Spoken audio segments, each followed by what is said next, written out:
தமிழகத்தில் உள்ள வேளாண்குடி உறவுகளுக்கும் நண்பர்களுக்கும் வணக்கம். தமிழகத்தில் இருக்கிற அனைத்து விவசாயிகளும் 180 நாள் வயல்லையும் வரப்புலையும் களத்து நட்டுலையும் கஷ்டப்பட்டு உழைச்சி வாயை கட்டி வயிற்றை கட்டி 5 வட்டிக்கு பணம் வாங்கி 10 வட்டிக்கு பணம் வாங்கி வீட்டில் இருக்கிற நகையெல்லாம் பேங்க்ல அடகு வச்சு விவசாயம் செஞ்சு விளைஞ்ச நெல்லை வித்தரலாம் அப்படின்னு எடுத்துக்கிட்டு அரசாங்கத்துக்கு வந்தோம்னா கொள்முதல் நிலையங்கள்ல ஒரு மூட்டை ஒண்ணுக்கு 50 ரூபா வரைக்கும் வசூல் பண்றாங்க.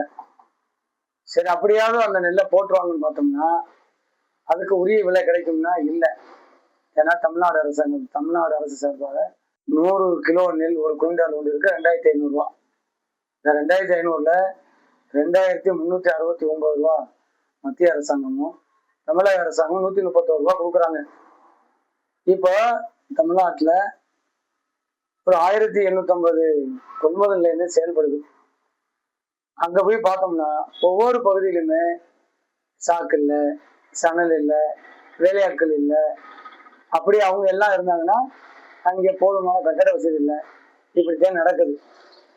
அப்போ சம்பா, தாளடி, குருவை இப்படி 3 போகத்துக்கு நாங்கள் விவசாயம் செய்கிற மொத்த உற்பத்தி 70 லட்சம் மெட்ரிக் டன்.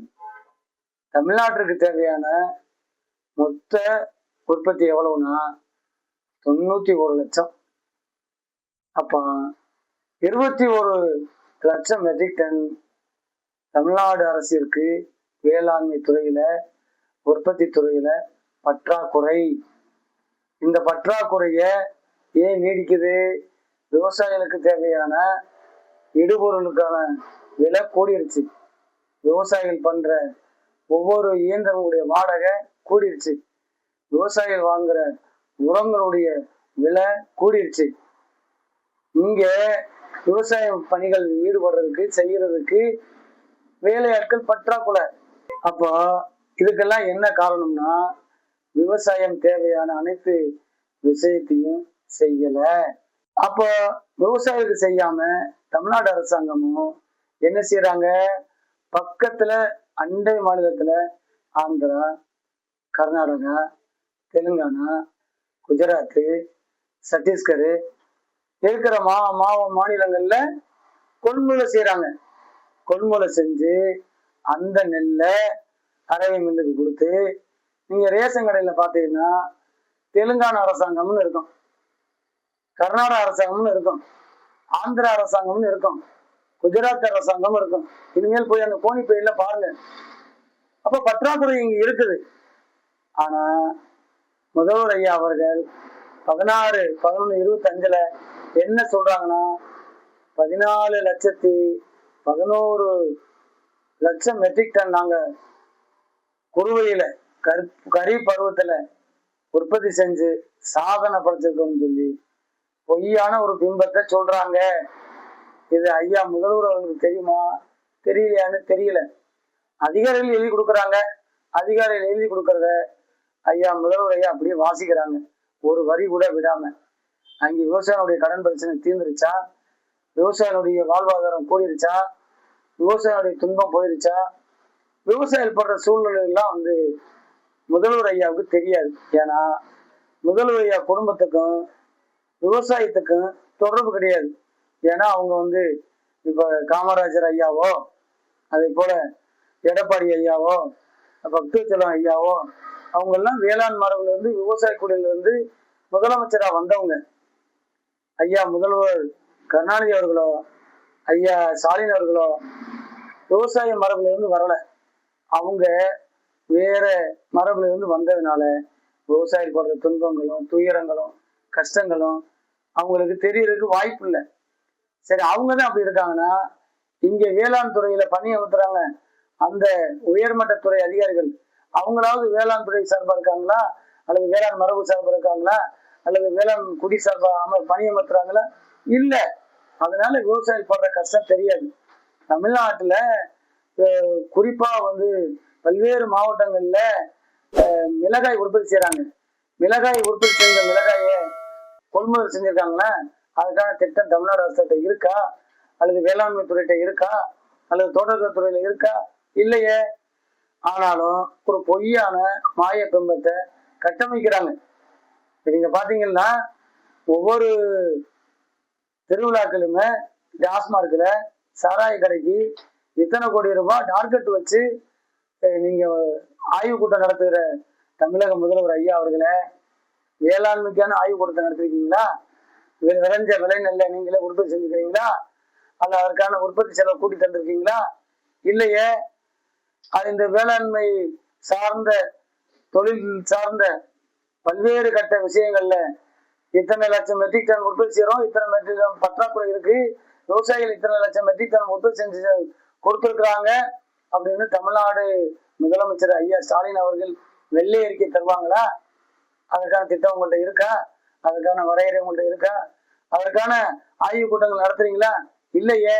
எங்கேயாவது நடத்துற ஆய்வு கூட்டங்கள் நீங்க கட்சிக்காரங்களையும் உங்க கட்சி சம்பந்தப்பட்டவங்க நடத்திட்டு போனா, உண்மையான விவசாய சங்கம் நடத்திருக்கிறவங்க, உண்மையிலே விவசாயிகளுக்காக போராடுகிற உண்மையான விவசாயிக்கான திட்டங்கள் போய் சேர்க்கிறதா? 5 வருஷம் ஆச்சே, நீங்க ஆட்சிக்கு வந்த உடனே அத்தனை கடனை நீக்கணும்னு சொன்னீங்களே, எத்தனை விவசாயிகள் வாங்கின கூட்டுறவு கடன்களை, தேசிய வாங்கின கடன்களை தள்ளுபடி செஞ்சிருக்கீங்க? விவசாயிகள் படுற சூழல் கஷ்டங்கள் எல்லாம் உங்களுக்கு தெரியத்தானே செய்யும். நாங்க கண்ணீரோட சொல்றோமே, விளைஞ்ச நெல்ல அறுவடை செஞ்ச நெல்லுகளை, நாங்க வச்சிருக்க நெல்லுகளை, உற்பத்தி செஞ்ச நெல்லுகளை, சாகுபடி செஞ்ச நெல்லை நீங்க கொள்முதல் செய்யுங்கன்னு சொல்றோமே.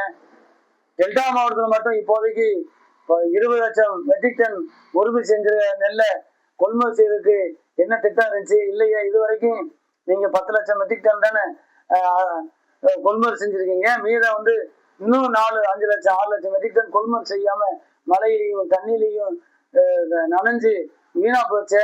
அவங்களுக்கு ஏதாவது உரிய நிவாரணம் கொடுத்துருக்கீங்களா? சொல்லுங்க. இல்லையே. அதே போல நீங்க சாராயம் குடிச்சு இறந்தவங்களுக்கு 10 லட்சம் கொடுத்துருக்கீங்க, கூட்டத்துல போய் இறந்தவங்களுக்கு 10 லட்சம் கொடுத்துருக்கீங்க. அதே போல கடலூர்ல எங்க சகோதரிகள் விவசாய பணி செஞ்சுட்டு இருக்கும் போல வேலைக்கு போனவங்க செத்து போயிட்டாங்களே, இடிமின்னல் தாக்கி, அவங்களுக்கு 5 லட்சம் கொடுத்துருக்கீங்களே. இது எந்த வகையான சமூக நீதி? சமூக நீதியில இப்படிலாம் வராதா? சமூக நீதி பேசுறீங்க. கல்வி, சுகாதாரம், வேலை வாய்ப்பு அப்படின்னு பல்வேறு கட்டமைப்புல நாங்க உயர்ந்துட்டோம், நாங்க வளர்ச்சி பெற்றுட்டோம், நம்பர் 1 தமிழ்நாடுன்னு சொல்றீங்களே. விவசாயில பின்னுக்கு தள்ளா போயிட்டு இருக்கீங்களே, விவசாயில உற்பத்தியில இல்லையே, வேளாண் விளை பொருட்கள்ல உங்களுடைய நம்பர் 1 வரலையே. நீங்க பின்னோக்கி இருக்கிறீங்களே. பக்கத்துல இருக்க சின்ன குட்டி குட்டி மாநிலம் கூட பெரிய லெவல்ல விவசாயிகளுக்கு செஞ்சுக்கிட்டு இருக்காங்களே. இந்த திட்டத்தை பத்தி எல்லாம் தமிழக மக்களுக்கு தெரியாதா? ஐயா ஸ்டாலின் அவர்களே, நீங்க எழுதி கொடுக்குற அதிகாரத்தை சொல்லுங்க. நல்ல உண்மையான காரணங்களை, உண்மையான ஆய்வுகளை, உண்மையான அந்த தரவுகளை நீங்க சொல்லணும். பொது வழியில பிரபகண்டா பண்ணணும், பிரகடனப்படுத்தணும். நீங்க கொள்கையை வெளியிடணும்னு சொல்லி தமிழ்நாடு வைகை விவசாய சங்கத்தின் சார்பிலும் தமிழகத்தில் பாதிக்கப்பட்டிருக்கிற அனைத்து நெல், கரும்பு, வாழை, அதே போல பல்வேறு சிறுதானியங்களை பயிர் அனைத்து விவசாய சார்பிலும் கேட்டுக்கிறோம். கரும்பு தோட்டத்தை பார்க்க போறீங்க, நெல்லு விளைஞ்ச நெல்லை பார்க்க போறீங்க. ஆனா என்ன செய்றீங்க? கான்கிரீட் சோறு போட்டு அதுல நீங்க கோட் சூட் போட்டு நடக்கிறீங்க. இது உலகத்துல எங்கேயாவது நடக்குமாயா? இதை எந்த விவசாயி ஏற்றுக்கிற முடியுமாயா? ஐயா எடப்பாடி என்ன முதல்வராக இருந்தாரு, அவர் தான் போனாரு. அவரு ஆட்சியில் இருக்கும் போலதான் 2 முறை தள்ளுபடி கொடுத்தாரு. அதே சூழ்நிலையில அவர் கான்கிரீட் போட்டு எங்கேயும் போய் விவசாயில பாதிக்கப்பட்ட விவசாயில பார்க்கலையே. அவர் நேரடியா போய் வேட்டியை மடிச்சு கட்டிட்டு பச்சை துண்டை தலையில போத்திக்கிட்டு விவசாயினுடைய தோழனா, விவசாயினுடைய உரிமை குரலா, விவசாயினுடைய ஒப்பற்ற நண்பனா அவர் எங்களுடைய குறைகள்லாம் கேட்டாரு. 2 முறை விவசாய கடனை தள்ளுபடி செஞ்சாரு. நீங்க தமிழ்நாடு இருக்கிற விவசாயிகள் வாங்கின கடனை எப்பையா நீங்க தள்ளுபடி செய்வீங்க? எங்களுடைய குரல், எங்களுடைய கண்ணீர், எங்களுடைய கவலை, எங்களுடைய கோபம், எங்களுடைய சோகம், எங்களுடைய வருமான இழப்பு, எங்களுடைய பொருளாதார இழப்பீடு, நாங்க பட்ட கஷ்டம் எப்பையா தீரும்? எப்ப தீர்த்து வைப்பீங்க? இதெல்லாம் குறித்து தமிழக முதல்வர் ஐயா ஸ்டாலின் அவர்கள் எப்போது வெள்ளை அறிக்கை தருவீங்க என தமிழ்நாட்டில் இருக்கின்ற அனைத்து விவசாய குடும்பங்கள் சார்பாகவும், தமிழகத்தில் இருக்கிற அனைத்து விவசாயிகள் சார்பாகவும் தமிழ்நாடு வைகை விவசாய சங்கத்தின் சார்பில் கேட்டுக்கொள்கிறேன்.